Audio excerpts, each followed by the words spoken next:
Hi everyone. అందరికీ already మనం discuss చేసాం కెమిస్ట్రీ ఎక్కడి నుంచి వచ్చింది ఏంటి అని. అయితే కెమిస్ట్రీకి కావాల్సినటువంటి main substances atoms and molecules అన్నాం. అయితే ఆ ఆటమ్స్ మాలిక్యూల్స్ వలన కెమిస్ట్రీ ఎలా వస్తుంది, ఇంపార్టెన్స్ ఆఫ్ కెమిస్ట్రీ గురించి మాట్లాడాం. డ్రగ్స్లో యూజ్ చేస్తారని కూడా చెప్పాం. అయితే అసలు మనము ఈ లెసన్లో ఈ సమ్ బేసిక్ కాన్సెప్ట్స్ ఆఫ్ కెమిస్ట్రీలో మనము ఫస్ట్ చెప్పే టాపిక్ ఏంటంటే మ్యాటర్. అసలు ఫస్ట్ ఆఫ్ ఆల్ మ్యాటర్ అంటే ఏంటో చూద్దాం. So anything which has mass and occupy some space అంటే దాని అర్థం ఏంటండి, ఏదైనా ఒకటి ఏదైనా పర్వాలేదు, అది ఖచ్చితంగా ఏం చేయాలి, కొంత మాస్ని కలిగి ఉండాలి, అది కొంత స్పేస్ని ఆక్యుపై చేయాలి. ఫర్ ఎగ్జాంపుల్ ఈ పెన్ తీసుకోండి. పెన్ను ఇది కొంత మాస్ వెయిట్ ఉంటుంది కదండి దీనికి. ఇది మనము ఇక్కడ పెట్టామనుకోండి, కొంత స్పేస్ని ఆక్యుపై చేసిందా లేదా అంటే ఏదైనా ఒకటి దానికి కొంత మాస్ ఉండాలి, అది కొంత స్పేస్ని ఆక్యుపై చేయాలి. కొంత అంటే ఏంటండి, ఎంత స్పేస్ ఆక్యుపై చేయాలా, ఎంత స్పేస్ ఆక్యుపై చేయాలా, ఎంత స్పేస్ ఆక్యుపై చేయాలా అనేది మనకి ఇక్కడ అనవసరం. ఎంత స్పేస్ని ఆక్యుపై చేసినా పర్లేదు, దానికి ఎంతో కొంత మాస్ ఉన్నా పర్వాలేదు. ఎగ్జాంపుల్గా జస్ట్ చిన్న చాక్ పీస్ తీసుకోండి. చాక్ పీస్కి ఎంతో కొంత మాస్ ఉంటుంది కదండి. ఆ మాస్ ఉన్న చాక్ పీస్ని ఇక్కడ పెడితే కొంత స్పేస్ని ఆక్యుపై చేసుకుంటుంది.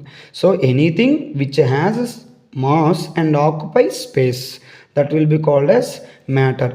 మరి ఇప్పుడు మ్యాటర్ కానిది ఏమైనా ఉందా? లేదు. అందుకనే ఎగ్జాంపుల్ ఏంటి, anything, pen, pencil, etcetera, eraser, లేకపోతే ప్లాంక్, లేకపోతే చాక్ పీస్, లేదా ఏదైనా ఎనీథింగ్ ఏదైనా ఎగ్జాంపుల్గా మనం ఇక్కడ తీసుకోవచ్చు. అయితే ఇక్కడ ఆ మ్యాటర్ అనేది మన నేచర్లో ఎలా దొరుకుతుంది అనేది మనం ఇప్పుడు డిస్కస్ చేయాలి. Called as states of matter. So matter యొక్క స్టేట్స్ అంటే ఆంధ్రప్రదేశ్, తెలంగాణ కాదండి. స్టేట్స్ అంటే స్థితులు, అంటే మ్యాటర్ ఎన్ని స్థితులలో మనకు దొరుకుతుంది. It exist in 3 states. ఇది ఆల్రెడీ మనం చిన్నప్పటి నుంచే నేర్చుకుంటూ ఉంటామండి. 6th క్లాస్ నుంచి వస్తూ ఉంటుంది matter, states of matter. But అలాగా డిస్కషన్ ఎందుకంటే మన టాపిక్లో ఉంది కాబట్టి అలా సరదాగా డిస్కస్ చేసుకుందాం. సో ఈ స్టేట్స్ ఆఫ్ మ్యాటర్కి వచ్చేసరికి ఇట్ ఎగ్జిస్ట్ ఇన్ 3 స్టేట్స్. ఏంటంటే అవి ఆల్రెడీ మీకు తెలుసు, సాలిడ్స్, లిక్విడ్స్, గ్యాసెస్. ఇప్పుడు మనం చిన్న డయాగ్రామ్గా చూస్తే సాలిడ్ అనేది ఎలా ఉంటుంది, లిక్విడ్ అనేది ఎలా ఉంటుంది, గ్యాసెస్ అనేవి ఎలా ఉంటాయి కదా. ఇప్పుడు అంటే మీకు దీన్ని బట్టి దీని మీనింగ్ అర్థమైపోయి ఉంటుంది. సాలిడ్స్లో పార్టికల్స్ ఎలా ఉంటాయి, close to each other, very close to each other, చాలా దగ్గరగా ఉంటాయి. లిక్విడ్లో పార్టికల్స్ కొద్దిగా దూరంగా ఉంటాయి. గ్యాసెస్లో పార్టికల్స్ ఫార్ అపార్ట్, వీలైనంత దూరంగా ఉంటాయి, అదే మనం ఇక్కడ రాసుకొచ్చాం చూడండి. Particles are held very close in solids.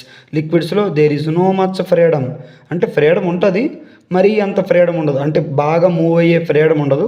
But అలా మూవ్ అవ్వచ్చు, ఎందుకంటే కొంత స్పేస్ డిస్టెన్స్ ఉంటుంది కాబట్టి కొంతవరకు మూవ్ అవ్వచ్చు.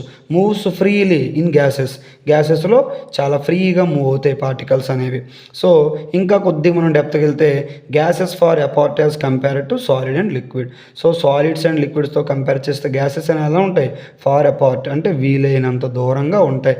ఇవి మాత్రం దగ్గరగా ఉంటాయి, ఇవి కొద్దిగా దూరంగా ఉంటాయి, ఇవి వీలైనంత దూరంగా ఉంటాయి అన్నమాట. So solids have definite volume and shape.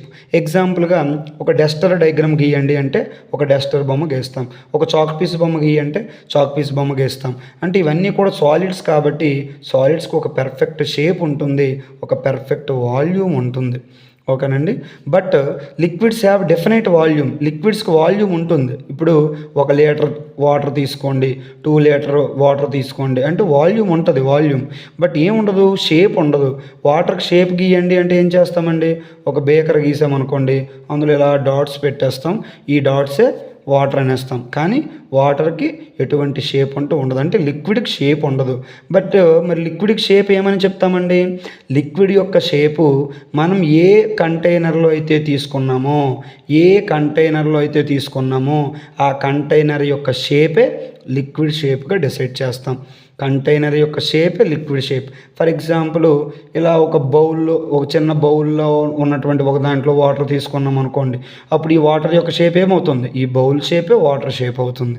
So అదే solids have definite volume and shape, liquids have definite volume but do not have definite shape. So definite shape ఉండదు, వాల్యూమ్ మాత్రం పర్ఫెక్ట్గా ఉంటుంది. Shape takes container which they are placed. అంటే ఏంటి, shape అనేది ఎలా మనం కన్సిడర్ చేస్తాము, లిక్విడ్ని మనం ఎందులో అయితే తీసుకున్నామో ఆ కంటైనర్ యొక్క షేపే ఎవరి షేప్ అవుతుంది, లిక్విడ్ యొక్క షేప్ అవుతుంది. ఓకేనండి. నెక్స్ట్, అలాగే gases have either definite volume not definite shape. అంటే డెఫినెట్ వాల్యూము ఉండదు, డెఫినెట్ షేపు ఉండదు. వాల్యూము ఉండదు, షేపు ఉండదు, రెండు ఉండవు ఎవరికి, గ్యాసెస్కి. So they occupy space of container. ఇప్పుడు మనం ఎంత కంటైనర్ తీసుకుంటే ఆ కంటైనర్ మొత్తము కూడా స్పేస్ని ఆక్యుపై చేసుకోగలవు. ఫర్ ఎగ్జాంపుల్ మనం పెద్ద కంటైనర్ తీసుకున్నాం అనుకోండి, పెద్ద కంటైనర్. ఇప్పుడు ఇందులో గ్యాస్ మాలిక్యూల్స్ వేసామనుకోండి, ఇవి ఏం చేస్తాయి, మొత్తం ఆక్యుపై చేస్తాయి, అక్కడ అక్కడ అక్కడ అక్కడ ఆక్యుపై చేస్తాయి, ఫ్రీగా మూవ్ అవుతాయి. కాబట్టి మనం ఎంత కంటైనర్ తీసుకుంటే అంత ఫ్రీగా మూవ్ అవుతాయి. కాబట్టి వీటికి ఎటువంటి షేపు ఉండదు, ఎటువంటి వాల్యూము ఉండదన్నమాట ఎవరికి, గ్యాసెస్కి. అయితే నెక్స్ట్ వచ్చే ఇదేంటంటే, ఇప్పుడు 3 states of matter are inconvertible by changing the conditions of temperature and pressure. So ఈ 3 స్టేట్లో ఉన్నటువంటి మ్యాటర్ని మనము ఒక స్టేట్లో ఉన్నటువంటి మ్యాటర్ని ఇంకో స్టేట్లోకి మార్చవచ్చు by applying temperature and pressure. అంటే మనం టెంపరేచర్ని ప్రెజర్ని చేంజ్ చేస్తూ ఉంటే మ్యాటర్ అనేది ఏమవుతుంటుంది, దాని ఒక స్టేట్లో నుంచి మ్యాటర్ ఇంకో స్టేట్లోకి మారిపోతూ ఉంటుంది. సో అదే వాడు అన్నాడు. ఇక్కడ మనం అబ్జర్వ్ చేస్తే solid gives rise to liquid when heat.